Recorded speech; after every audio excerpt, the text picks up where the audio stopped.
ഈ വീഡിയോയിൽ നമ്മൾ നോക്കാൻ പോകുന്നത് എങ്ങനെയാണ് ഉബുണ്ടു ഒരു പുതിയ സിസ്റ്റത്തിൽ ഇൻസ്റ്റാൾ ചെയ്യാന്നുള്ളതാണ്. ആദ്യമായി ചെയ്യേണ്ടത് നമ്മുടെ ഉബുണ്ടുവിൻ്റെ ISO ഫയൽ ഡൗൺലോഡ് ചെയ്തതിനു ശേഷം ഒരു CD-യിൽ റൈറ്റ് ചെയ്തെടുക്കുകയാണ് വേണ്ടത്. അത് നോർമലി ബൂട്ടബിൾ ഡിസ്ക് ആയിട്ടായിരിക്കും വരിക, ഇല്ലെങ്കിൽ നമ്മുടെ സിസ്റ്റത്തിൽ ബൂട്ട് ചെയ്യാനുള്ള ഓപ്ഷനിൽ അത് കൊടുക്കുക. ബൂട്ട് ചെയ്യാൻ കൊടുത്തതിന് ശേഷം നമുക്ക് ഇങ്ങനൊരു ഓപ്ഷൻ വരും. ഇവിടെ ട്രൈ ഉബുണ്ടു എന്ന് പറഞ്ഞൊരു ഓപ്ഷൻ ഉണ്ടാകും. അതുപോലെ തന്നെ ഇൻസ്റ്റാൾ ഉബുണ്ടു എന്ന ഓപ്ഷൻ ഉണ്ടാകും.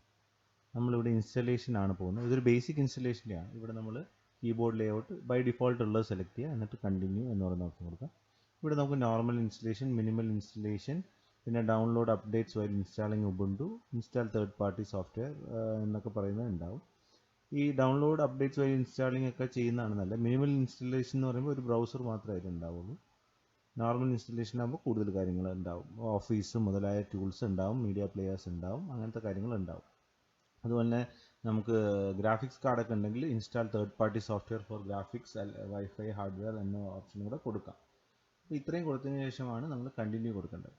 ഈ സമയത്ത് നോർമൽ ഇൻസ്റ്റലേഷനിലാകുമ്പോൾ നേരത്തെ പറഞ്ഞ പോലെ തന്നെ നമുക്ക് ഓഫീസിൻ്റെ, അതായത് ഓപ്പൺ ഓഫീസ് എന്ന് പറയുന്ന സോഫ്റ്റ്വെയർ ഒക്കെ ഉണ്ടാവും. ഇത് കഴിഞ്ഞിട്ട് നമുക്ക് വരുന്നത് ഡിസ്ക് എങ്ങനെ യൂസ് ചെയ്യണം.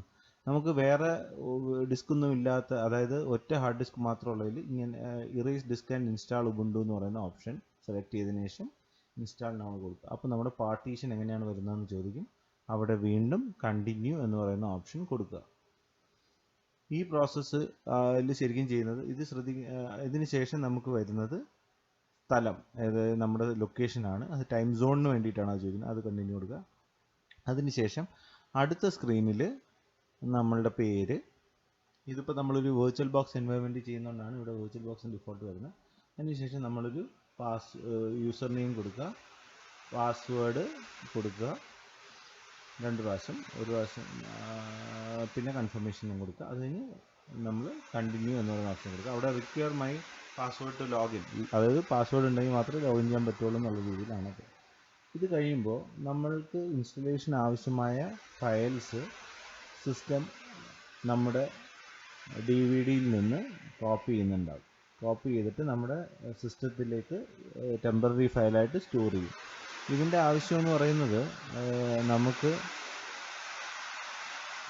ഇൻസ്റ്റലേഷൻ CD-യിൽ നിന്ന് ചെയ്യുന്നതിനേക്കാളും എപ്പോഴും സ്പീഡ് ഒരു ലോക്കൽ ഡ്രൈവിൽ നിന്ന് ചെയ്യുന്നതാണ്. അതുകൊണ്ട് തന്നെ ആദ്യം എൻ്റയർ ഫയൽസ് നമ്മുടെ സിസ്റ്റത്തിലേക്ക് കോപ്പി ചെയ്യും. ഇത് കുറച്ച് നേരം എടുക്കുന്നൊരു പ്രോസസ്സാണ്. അതിന് നമ്മളുടെ സിസ്റ്റം ഇൻസ്റ്റലേഷൻ്റെ ഫയൽസാണ് ഈ കോപ്പി ചെയ്യുന്നത്. അപ്പം ഇത് കോപ്പി ചെയ്തതിന് ശേഷം ഇതിൽ നിന്ന് ഓരോ ഭാഗമായിട്ട് അത് ഇൻസ്റ്റാൾ ചെയ്ത് തുടങ്ങും. അപ്പം ഇതൊക്കെ നമുക്ക് യൂസേഴ്സിന് പ്രത്യേകിച്ച് റോളുള്ള പോർഷൻ അല്ല. ഇവിടെ നമുക്ക് ഇൻസ്റ്റലേഷൻ എന്ന് പറയുന്ന പ്രോസസ്സ് എല്ലാം ഓട്ടോമേറ്റഡ് ആണ്. നമ്മൾ ആദ്യം കൊടുത്തിരിക്കുന്ന ഓപ്ഷൻസ് അനുസരിച്ച് ഇതിൻ്റെ സമയം വേരി ചെയ്യും. ഇപ്പം നമ്മൾ കൂടുതൽ സോഫ്റ്റ്വെയർ ഇൻസ്റ്റാൾ ചെയ്യാൻ കൊടുത്തിട്ടുണ്ടെങ്കിൽ അതിൻ്റെ സമയം കൂടുതലെടുക്കും. അതുപോലെ തന്നെ റിയൽ ടൈമിൽ നമ്മൾ അപ്ഡേറ്റും കൂടെ ചെയ്യാൻ പറഞ്ഞിട്ടുള്ളതുകൊണ്ട് തന്നെ നമ്മളുടെ ഈ ഇൻസ്റ്റലേഷൻ ഫയൽ ജനറേറ്റ് ചെയ്തതിന് ശേഷമുള്ള അപ്ഡേറ്റ്സ് എല്ലാം നമുക്ക് ഇതിൻ്റെ കൂടെ തന്നെ വരും. അപ്പം ഇത് നെറ്റിൽ നിന്ന് ഓട്ടോമാറ്റിക്കായിട്ട്, നെറ്റ് കണക്റ്റഡ് ആണെങ്കിൽ അത് ഓട്ടോമാറ്റിക്കായിട്ട് കണക്ട് ചെയ്ത് എടുക്കും.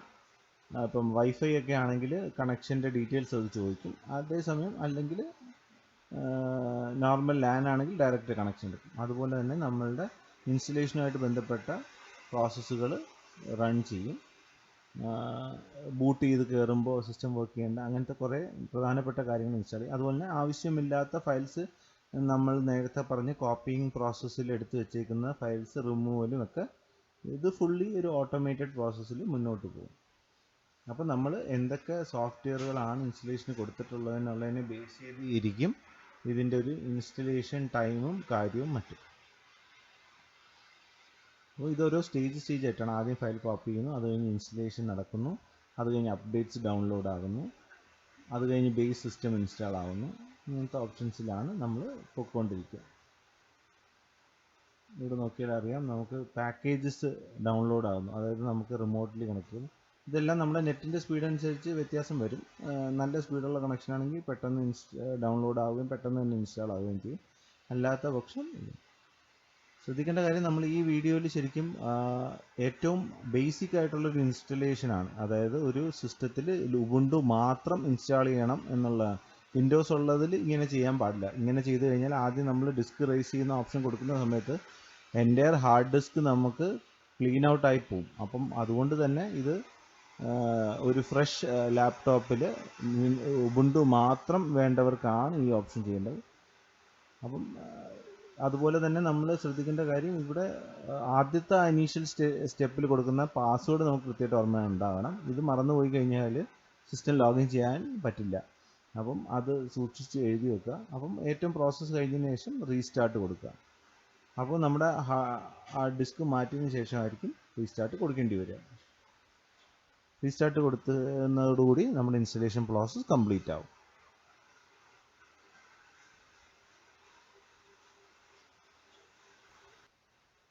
റീബൂട്ട് കൊടുത്തതിന് ശേഷം നമ്മളുടെ ഉബുണ്ടുവിലേക്ക് ലോഡ് ആവുന്നതായിട്ട് കാണാൻ പറ്റും. അവിടെ നമ്മുടെ നമ്മൾ നേരത്തെ കൊടുത്ത പേര് കാണിക്കും. ആ പേരിൽ ക്ലിക്ക് ചെയ്ത് കഴിഞ്ഞാൽ നമുക്കവിടെ പാസ്വേഡ് എൻ്റർ ചെയ്യേണ്ട ഓപ്ഷൻ വരും.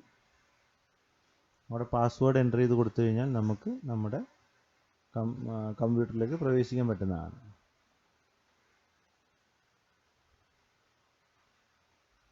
അപ്പോൾ ഫസ്റ്റ് ടൈം ലോഗിൻ ചെയ്യുമ്പോൾ കുറച്ച് കാര്യങ്ങൾ അത് ചോദിക്കും.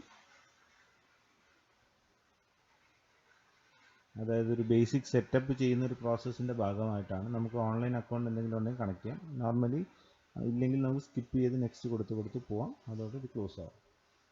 അപ്പം ഇത്രയുമാണ് ഒരു ഫ്രഷ് മെഷീനിൽ ഉബുണ്ടു ഇൻസ്റ്റാൾ ചെയ്യാനുള്ള പ്രോസസ്സ്. അപ്പം നമുക്ക് ഇൻസ്റ്റാൾ ചെയ്യാനുള്ള CD എപ്പോഴും CD-യുടെ ഫയൽ നമുക്ക് ഉബുണ്ടു എന്ന സൈറ്റിൽ നിന്ന് കിട്ടും. അതെടുത്തിട്ട് വേണം എപ്പോഴും ചെയ്യാൻ. ഏറ്റവും ലേറ്റസ്റ്റ് വേർഷൻ ഇൻസ്റ്റാൾ ചെയ്യാൻ എപ്പോഴും ശ്രദ്ധിക്കേണ്ടതുമാണ്.